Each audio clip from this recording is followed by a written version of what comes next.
present the stories of Sherlock Holmes.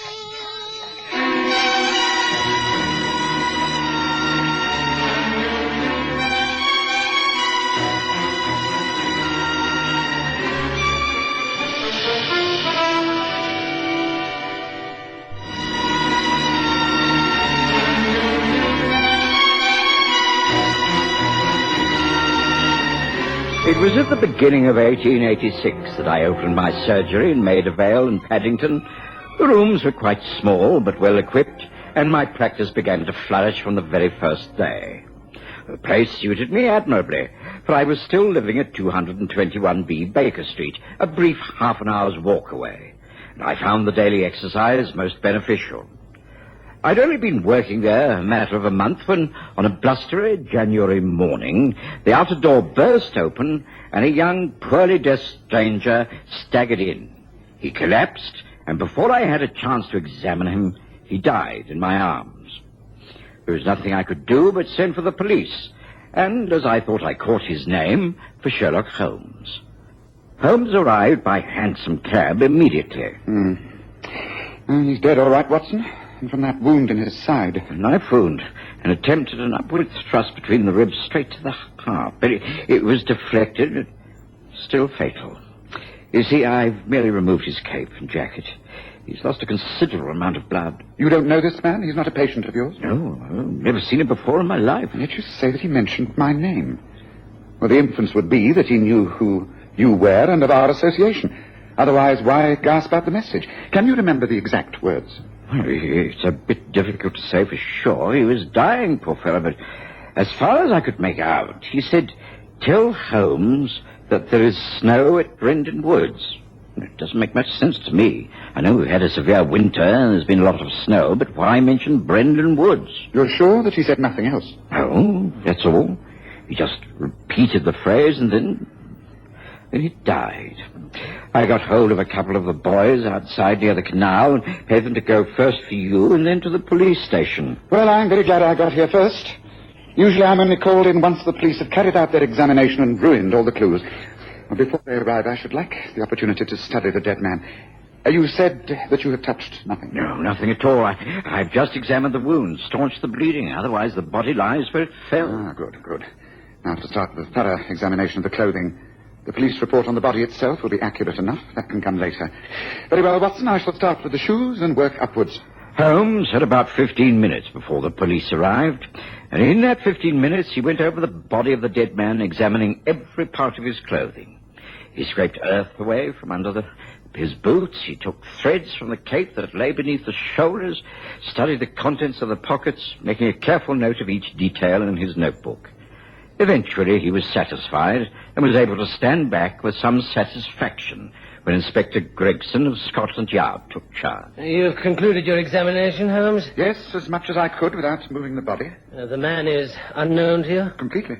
All right, man. That's it. Nothing in his pockets that gives any identification? Not a thing. There's a wallet, but it contains only sovereigns. That's right. A few florins and loose change. Cheap handkerchief, penknife, bunch of keys.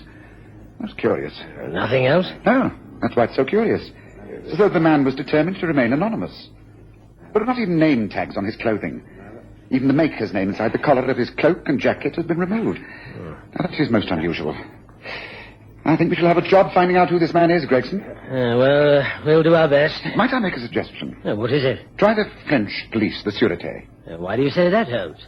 Well, while his clothing has no maker's tag, the cut of the jacket is unmistakably French. The boots and trousers are not. They could be purchased anywhere, but there is a look of a Frenchman about the fellow. It's worth sending a description of him to Paris. Very well, I'll remember that. Thank you, Holmes. Is there anything else? I don't think so. I'd like to hear the result of the post-mortem and, of course, any other items of news that may spring from this man's murder. Quite. We shall keep you informed. All right, men. We can go. By the way, Gregson, have you made any progress on the Isle of Dogs smuggling case? Mr. Lestrade is the matter in hand. He hasn't reported anything lately. I think he's up against a brick wall, if you ask me. No progress for some months. Well, I'd like news on that also. It's not too much trouble. Tell Lestrade I'll be calling upon him shortly. Very well. Come on, you men. Get him into the police van. Good day to you, Holmes. Dr. Watson. Good day. Good day. Oh, Holmes, it was a fine way to start the day. What on earth does it all mean? I've no idea at the moment, Watson. There's insufficient data to formulate any theories, but I think we must not waste time. Are you able to leave these rooms for the next hour? I have an appointment at noon. As long as I'm back here by then, yes, I can spare time. Why, Holmes? What are we going to do? Find out where this man came from. Shouldn't be all that hard. He's been bleeding profusely. Although hunched up with a hand over his wound, he must have left a trail that can be followed. And the police have now driven away. We can continue in an uninterrupted fashion. I'll get your coat on, Watson. Bring a couple of stout sticks. Let's hope we shan't have to use them, but one never knows. Come. There's no time to lose. It's seldom that we have a fresh path to follow. Let's take advantage of it. Hurry now, Watson. Hurry. I did as Holmes instructed. Within 5 minutes, my rooms were locked, and we were out in the street. Once again, I watched and admired Holmes at work. No one would ever have guessed that we were not simply taking a morning stroll. He seemed not to be looking at anything, although his eyes were everywhere. Sometimes he would pause, and with a nonchalant gesture of his stick indicate a spot of blood on the paving stone or a smear against a wall. We walked down Warwick Avenue and across Harley Place Bridge over Regent's Canal. There, Holmes stopped, and with a slight nod of his head, indicated some stone steps that led down to the water. At the bottom of the steps, a gravel path showed clear footprints.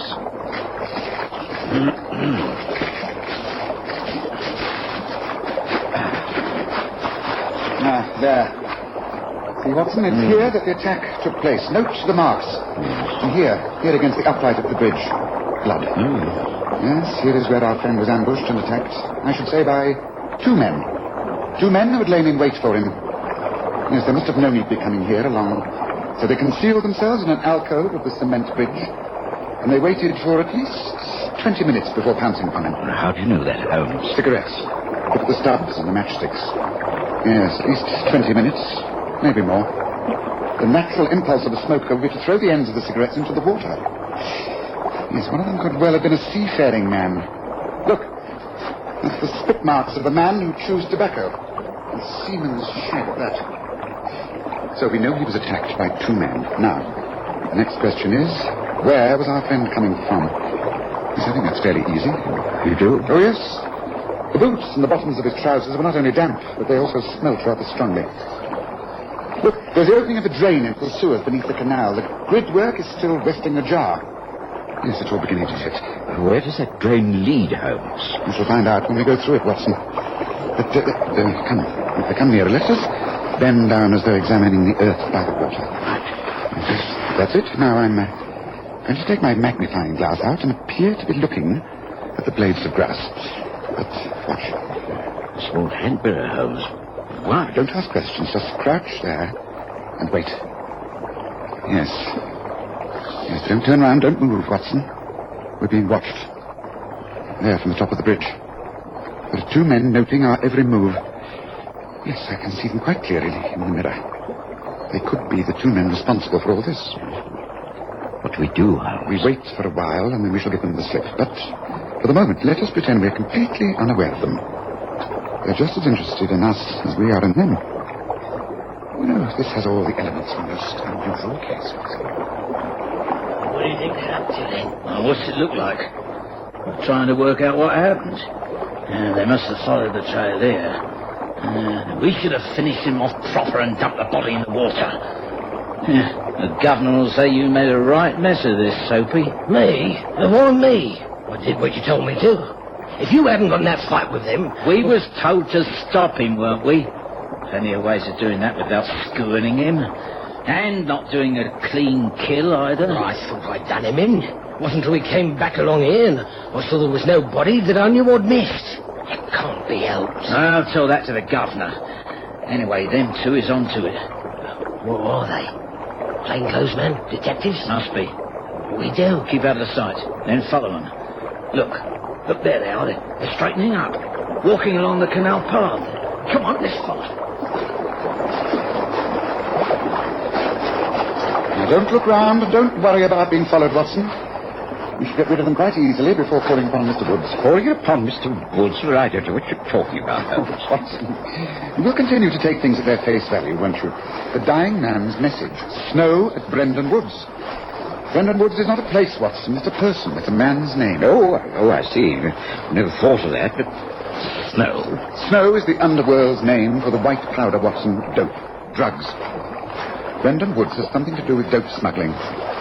That's why I asked Gregson about the Isle of Dogs case. Come on. Let's get rid of these tiresome followers, shall we? I was never able to keep up with Sherlock Holmes' powers of observation and deduction. His reasoning was always logical and usually correct. But at times, I found it bewildering.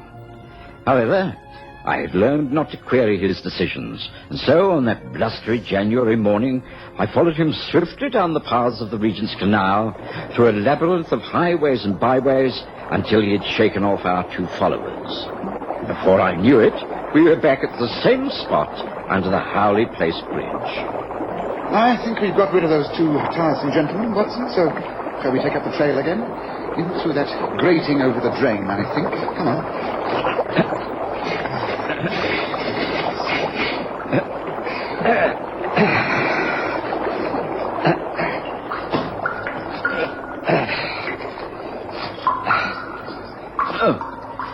Now, this will not be pleasant, but we shall have to endure it. Yes, a handkerchief over the nose and mouth might help. Yes, I agree. Ooh. I'd have put eau de cologne on if I'd known we to endure this. It shouldn't last very long. I have an idea where we shall come out. Can you see, Watson? Not very well, but maybe not. There's a light ahead. Look. You realise, Watson, that we're very near Paddington Station, and next to Paddington Station Goodyard is a lot of waste ground. Well, is that where they come out, Holmes? Yes, I think so, but here, follow me. I think let's step up here. Now, careful.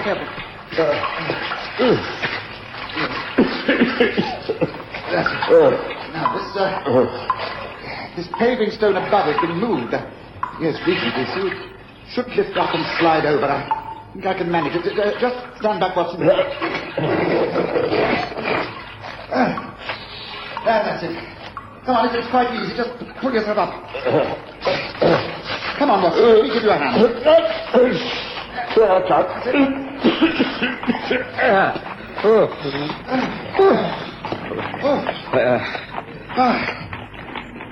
Just as I thought. Yes, the courtyard. Look at that sign, Watson. Brendan Woods, Dragon Boatman. Well, you're right as usual, Holmes. It is a man, and he must live here. Yes, in this house in the yard, yes. Come along, let's see who's in charge here.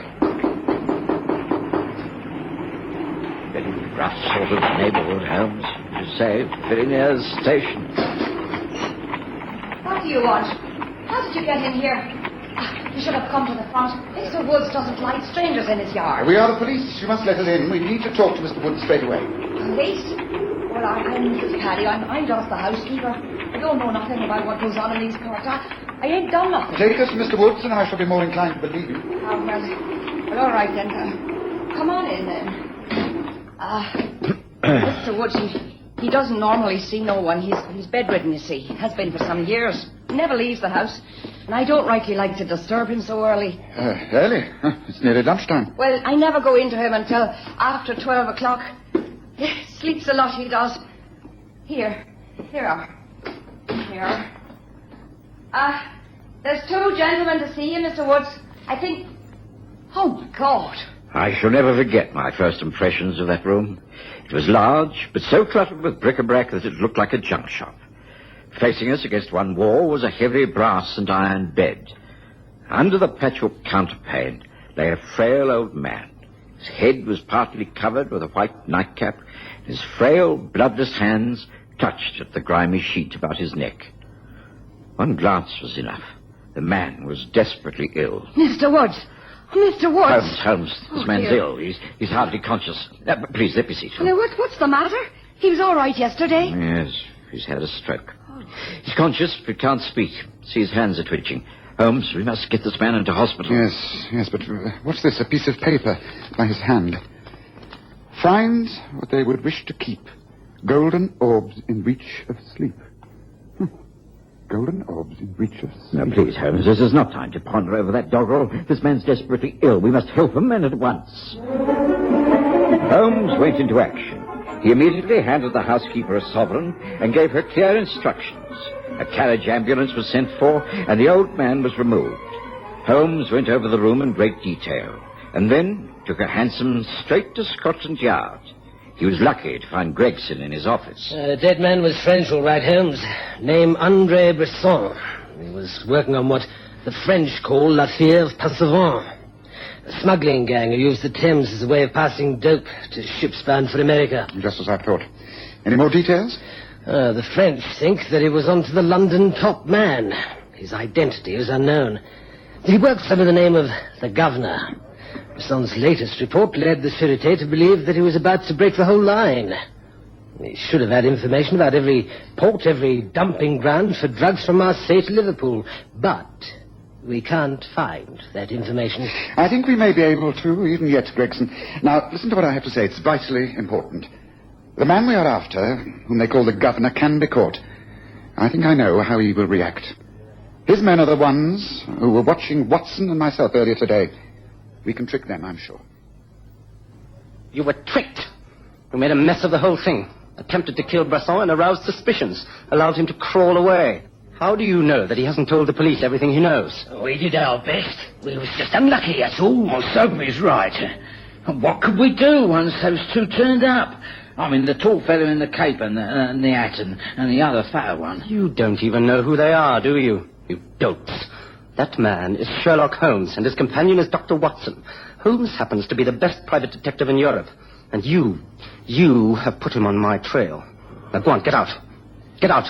I'll handle this myself from now on. It's clear that Bresson had an accomplice in the Regent Canal. The rag and bone merchant, Brendan Woods. It's time someone interrogated him. Well, if you'd like us to call round... No. You never any more. You are dismissed. Now clear out. Look here. What about our payment? You promised... All I promise you is a nasty death unless you get out of my sight this instant and stay out. Go on, get out. I told you. I'll manage myself from now on. I must put a stop to this straight away, before Mr. Sherlock Holmes gets too well informed. Yes, I must move on it straight away.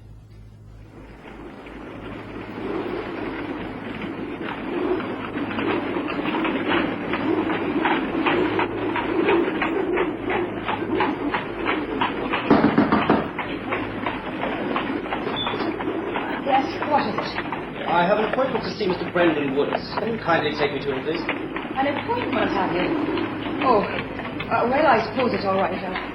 Very well, then. Coming. Follow me. There we go. He's through here. He's been very ill, he has. You better not stay too long. He can't get out of bed. He can hardly talk. In here. Remember now, don't stay too long. You are Brendan Woods. Well, what do you want with me? Who are you? Never mind who I am. I'm here because I have good reason to believe that you've been conspiring against me. What do you know of the man André Bresson? I've never heard of him. Don't lie to me. He was here several times. He called upon you and enlisted your help, didn't he? He gave you information and used your rag and boneyard as a ground to conceal things. I don't know what you mean. Yes, you do. You know all right. It was very clever using this place. An ideal spot to spy on all the transactions that we've arranged with the goods yard in the river. What do you know about La Fièvre Passavant? I don't know what you mean. I'm an old man. I'm ill. You got no right to come in here like this. Shut your mouth, you old fool. You must know all about Bresson. He was a spy from the French police, and he must have left certain information here. Information and a sample of the goods we trade in. What do you want? I want those goods and anything that Bresson may have written about our organization. Don't say that you are ignorant, because I know you are not. We've had our eyes on you for some time. Because you were weak and old, we thought you were harmless. But now I can see that you're a scheming, evil old devil who is behind some of our failures. Well, there's always one way of taking care of that. See, this knife? No, I can't tell you anything when I'm dead. Then if you value your life, speak now. Take this. It's all I can tell you. Find what you would wish to keep Golden orbs in reach of sleep. Golden orbs in reach of sleep. What the... yes. Golden orbs. The brass knobs of the bedstead. They're within easy reach of the bedridden man, half asleep. The brass knobs on the top of the iron bedposts. Clever. Well, we shall soon see. It's no good. What? Stay exactly where you are, hands on the bed rail. This gun is at your head, and I promise you one move and I'll blow your brains out. All right, come in, Gregson, Watson. Right, this is the man. Take him away. Congratulate me, Gregson. The rag and bone man has just caught the governor.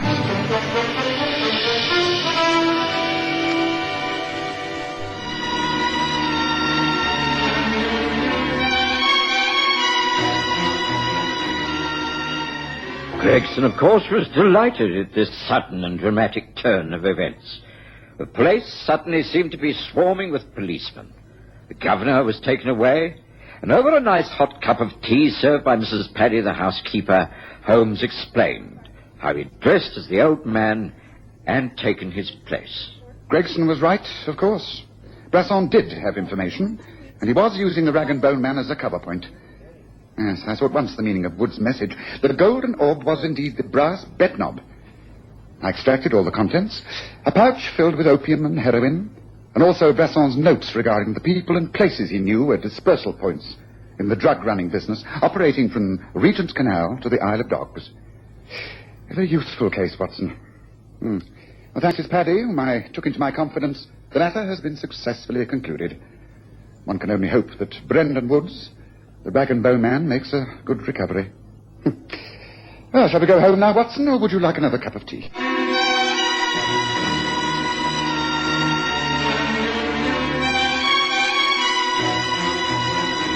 Listen again next Sunday to The Stories of Sherlock Holmes, with Graham Armitage's Holmes and Kerry Jordan as Dr. Watson.